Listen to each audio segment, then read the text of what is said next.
Doing Time with Deputy Mike.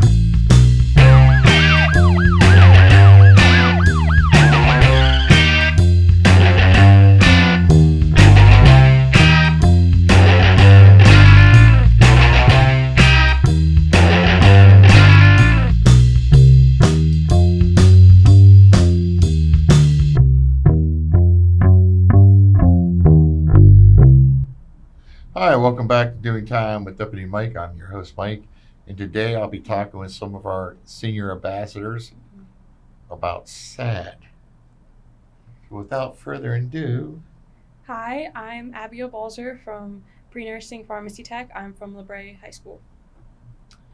Hi, my name is Noelle Cheney. I'm a senior in the dental assisting program, and my home school is Hubbard. Hi, my name is Marshall Morris. I'm a student in digital marketing and management, and my home school is Lakeview High School. Hi, my name is Malin Jarris. I am a Fire EMS student in my home school's LeBray. welcome everyone. And Noelle, you're going to start us off, correct? I am. You start solving your puzzle by discovering what lights you up, the passions that give your life meaning. A natural high gives you something to live for, work toward, and feel proud of. It is your anchor. When you find what drives you, you begin to uncover your purpose. Passion is the first clue. Once you find it, the rest of the pieces begin to fall into place. What's something you love doing that makes you feel naturally high or alive? I feel like with the definition that it gave, a natural high, it talks a lot about like the passions that you have, and I feel like being in the dental assisting program, dental is one of the main things that really I have a passion for, hence why I wanted to be in the program. How about you, Abby? I just have a passion for helping others and helping other people, which is why I chose to be in the pre-nursing so I can help all those around me. I love working out in the community and being able to represent an office and a person to better this community. For me, it is being able to help people when needed and just being there for my friends. How does having a natural high help protect you from risky choices? I feel like for me, a natural high helps protect you from making those risky choices because it kind of gives you something to, like, your passion gives you something to do. And I feel like a lot of people make those risky choices when you are, like, in times that you're struggling, you aren't entirely sure what to do with your life, but those passions give you something to put your motivation for so that you don't really, those risky choices aren't really in your thought process. You're thinking about what you want to do and how that can like benefit your life. So I agree with Noelle on that. When you have a passion for something, you want to work like towards that goal and you don't want to let anything distract yourself from that goal. So then those just get like pushed aside and you're solely on that path of what you want to do. I agree with both of them, and I don't think I can add any more that they haven't said already. So I'll move on. What do you mean? I mean, They already said everything though about it. I personally can't add anything else. okay. It's something to motivate you, like they both said, and it's also something, if it's your passion, you're gonna look forward to it. So if you have something to look forward to, it will help brighten your day in those dark times. You know, I almost share mine was playing football. It was. I love football. But anyways, why is it important to know what feels rewarding or exciting to you? I feel like, as I mentioned earlier, if you know what like feels rewarding or exciting to you, you have something that you want to pursue to be able to get better at, and like you're just trying to find different ways to make like the standards that you have set for yourself for those rewarding and exciting things, you just want to build and build and build on those things. And it really just, the more you're able to build, the more exciting those paths can be for you. I don't really know how to top that one. That was a pretty good explanation of that. That was pretty good. You can't top it? No, I don't But think what I about, like, personally for you? I mean, could. Well, like playing soccer and stuff for me and doing like 4-H, like winning a class or defending the ball, like that feeling feels so good. So you want to keep accomplishing that and keep working towards that accomplishment to continue to do it. Personally, for me, like whenever I'm getting a great interview or something like that, that like really makes me like smile and want to get more, and like just being able to have the opportunities I have, it makes me feel like so rewarded, and I feel so happy for it. For me, it's always been like cross country. I always had something to work towards and get better. And once I had a couple more girls join, because LeBray doesn't have cross country girl distance runners, I had one of my friends join, and it was even better because then I had someone to compete with. you finally had a partner. Mm-hmm. Yeah, that would be cool. All right. Every choice you make shapes your future, including who you spend time with. The people around you can lift you up and lead you in the wrong direction. Positive influences are important, and when you choose friends and your role models who reflect your values, you're building a clearer picture of a person you want to become. Who do you look up to and why?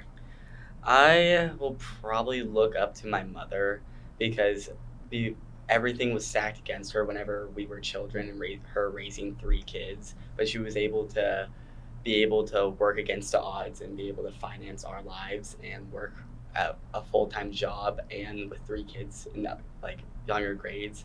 I'll always look up to her for that. Who do you look up to? I look up to my oldest sister. She helped like raise me, and then she went on and got married and got her degree in nursing while being pregnant and having kids, and she's just an amazing sister to me. I look up to my mom because she teaches 4th graders all day that are very chaotic, and then she comes home to a still kind of chaotic household, and she managed to do all that stress every day.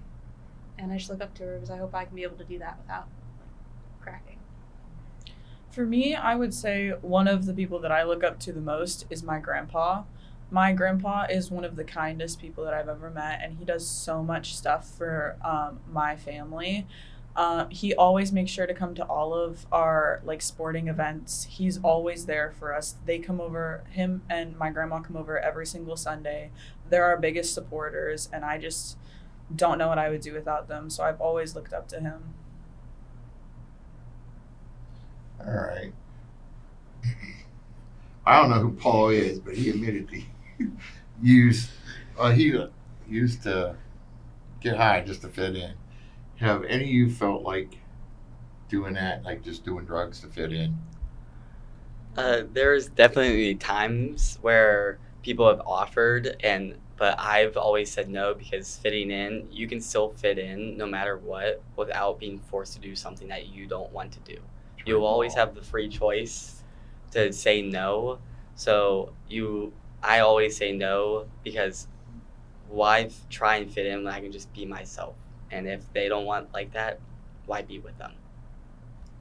For me, I always put running for me on top. So if that's going to ruin what I'm trying to do and get better at, then I don't want to do it. And that's my choice. Kind of similar to Maylin's. Like, I know what I want to do in life, and I know like what track I want to be on, and I don't want to take a risk of something that would veer me off that path. So I just say no, because why would I want to potentially ruin something I'm working so hard for? Yeah.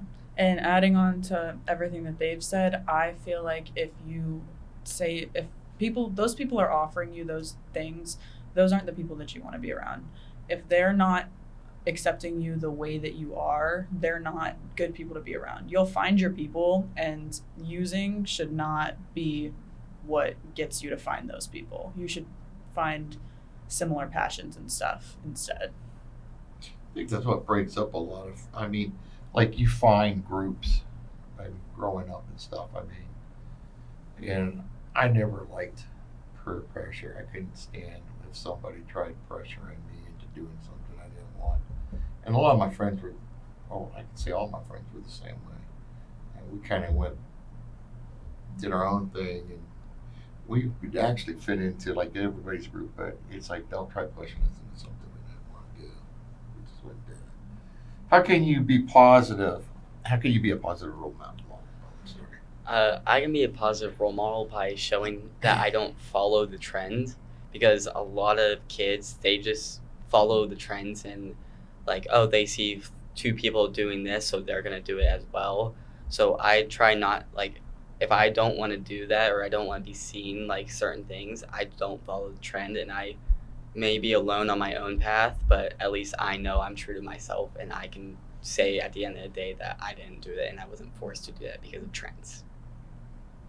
I think I can be like a positive role model by one, being in like the program I am, and I have to deal when I get out of high school. I'll have to deal with that, and showing them that people that it's not good to do that, because these are the consequences of doing that harmful stuff.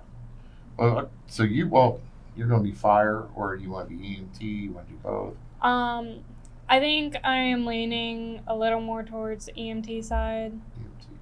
So, well, you're going to be held with, just like myself, to a higher standard, anyways. And one thing, definitely don't want to be as high.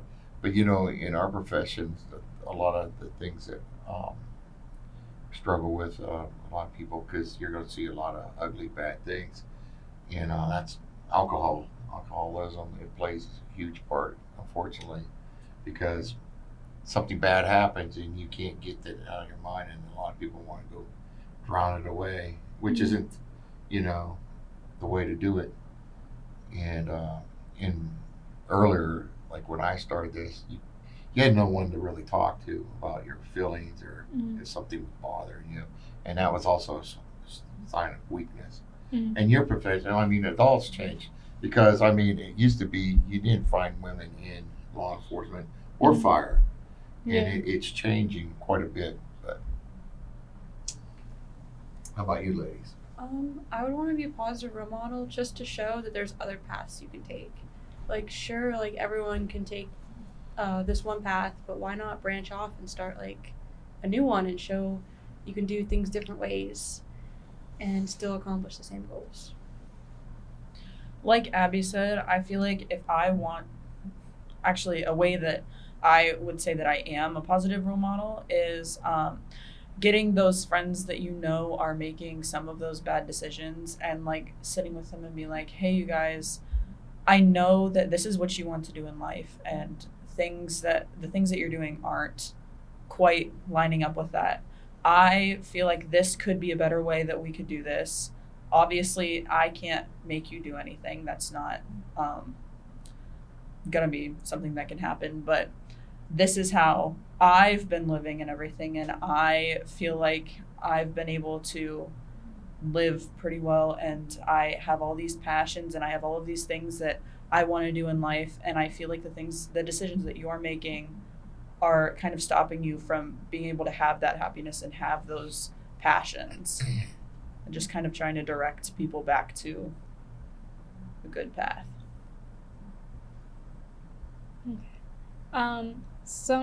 Sometimes we assume that everyone is doing it, but that's not true. Most young people choose to live drug-free. When you learn the facts instead of going along with what you think others are doing, you start to see things more clearly. Misinformation can twist your view, but when you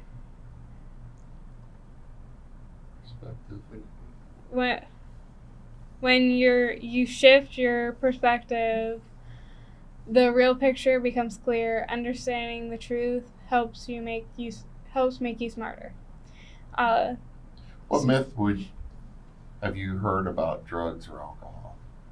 Or I should say, what is a myth that you've heard? Probably the one like everyone's doing it, especially like at this age or start of college. Everyone does it. That's what you gotta watch out for. That's not always true. For me, it's that, like, say alcohol, it doesn't wash away your problems. It may temporarily suspend your problems, but it's not a solution. It'll just extend your problems to be even longer. Or say you have a problem, you just wash away alcohol, you're still gonna have that problem whenever you become sober again. No matter what you choose and how you run from it, you will still always have that problem. So just face it head on and don't drink any alcohol to suspend that problem. I would say one that I've heard is trying something one time isn't gonna really affect anything.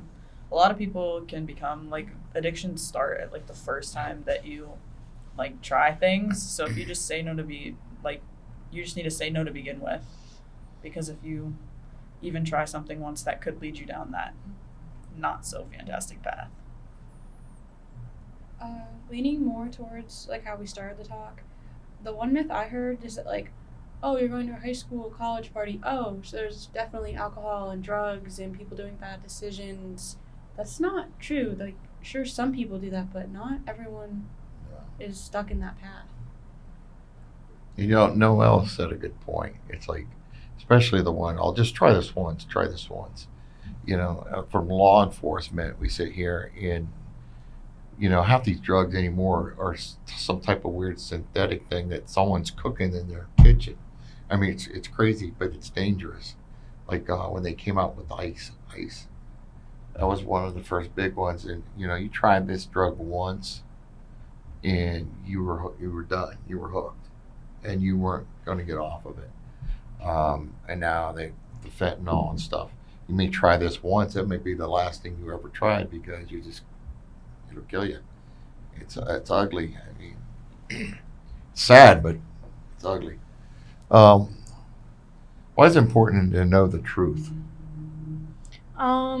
I think it's important to know the truth so you're not, one, you don't feel that pressure of other people being like telling you the lies, so you know the truth. You know what actually is real, and then it also helps you put your passions more into focus because you know everyone else is just lying to you or saying things that aren't true. I think it's important to know the truth. So, like, if someone says, oh, everyone does it, so why don't you? If you know the truth that not everyone does it and you have another choice, you can make a better choice instead of just following along the single path, as I said before. I feel like if you know the truth about certain things, it will put you on a better path to make better choices, because if you already know all of like the complications and everything, like, and if you try something once, you know that there's a chance that you could be addicted to something, you're not going to be as likely to try something because you know the risks and you know all of those things. And I would say from my viewpoint, most people wouldn't want to try those things knowing all of the bad that can come from it. Touching on Noel's a little bit, the truth is scary in most aspects, and even though you think it's scary, that's real. Like, so many people like die from this or get like injured or like whatever, but that's the truth. I mean, why would you want to try something that has the potential to harm you or kill you? Like, you would want to know the truth so you know if you need to make that decision or not. Yeah, I mean, the truth can be ugly, but the truth is the truth. And the fact is, you know, drugs are bad. They don't do nothing for you. They don't help you. That's right. Where we at?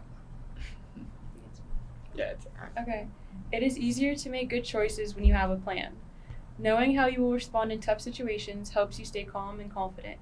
Learning to say no puts you in control. When you speak up and stay true to yourself, you make choices that reflect who you are and what you believe in. Refusal skills help you set strong boundaries even when it is hard. They are what hold everything together.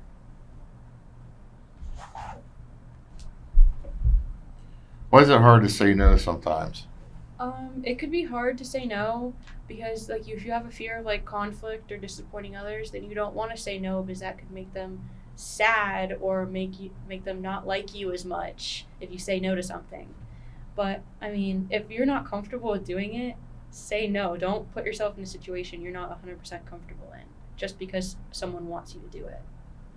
Yeah, I agree with a lot of the things that Abby's saying. I feel like for me personally, I have a lot harder of a time saying no to like people when it comes to like my closer friends or anything. Like if it was somebody who I didn't know very well and they were trying to ask me something that I was like uncomfortable with, I would be way more likely to say no. But you know that even if your friends are like trying to get you to do something and you're still uncomfortable, though it can really be hard because as Abby said, you don't want to disappoint those people because those people are really important to you. It's still important to keep your boundaries. How can values help guide your choices? Values could act as like a compass, and if you know like what you want to do and what beliefs you've always followed, try not to like veer off of that. Like say no to you can say no so that you can stay on your own path. Like don't make a choice that ends up making you fall off your path of what you're working towards. Well, we got to move on to the next segment. I can't even talk now. We need to move on to things where we're at. Shout out time. I'm sorry. I think it's shout out time. It's shout out time. This is exactly what it says. There's a chance to say hello to whoever you want to. You're not limited to one or two people. But who wants to? We'll go. I'll start. Start off. Shout out to my program. You guys make the program really fun, especially recently, even with clinicals, which are really stressful. You guys are making it really fun. I would say I just want to like give a shout out to my program too. It's really helped me move my career along and like solidify that that's what I want to do. And shout out to Ms. Woods for always pushing me because she knows that I can do better and always trying to get me to try new things and everything. All right, I'll first shout out all the crew behind us that's currently helping put this whole thing on because they really do a lot behind the scenes. I'll shout out my program and Miss Hickey for allowing me to come up here. I'll also shout out the sheriff's office for allowing me to stay in school today and not go to work. And I You're not going to work. and I would like to shout out Deputy Mike for inviting me on today. I would like to shout out my program. My program is amazing.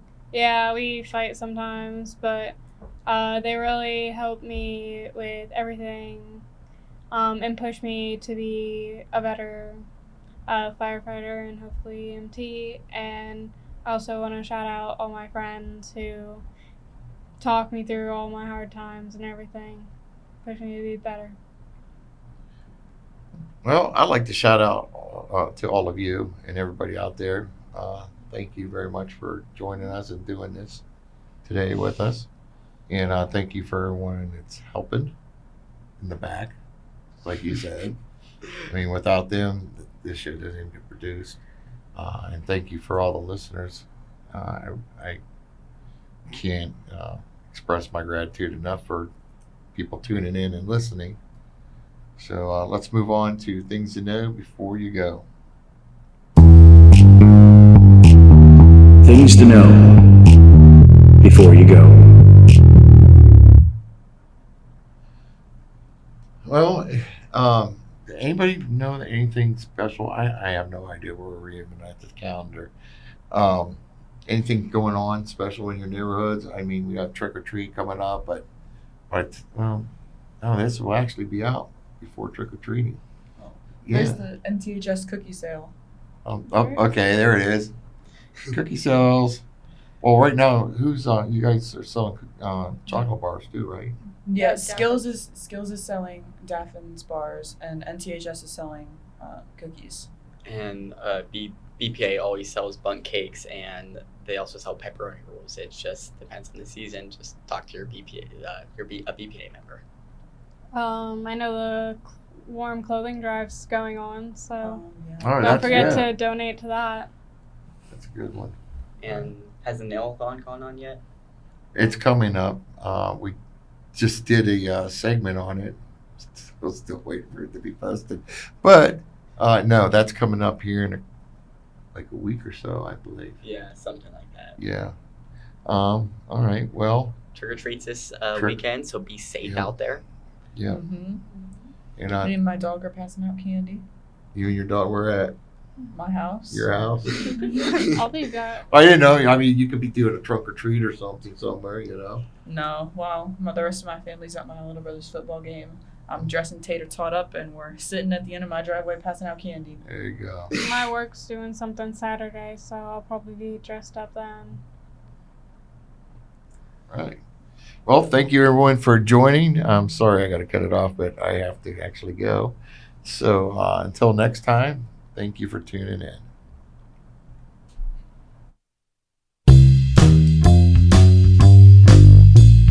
Doing time with Deputy Mike.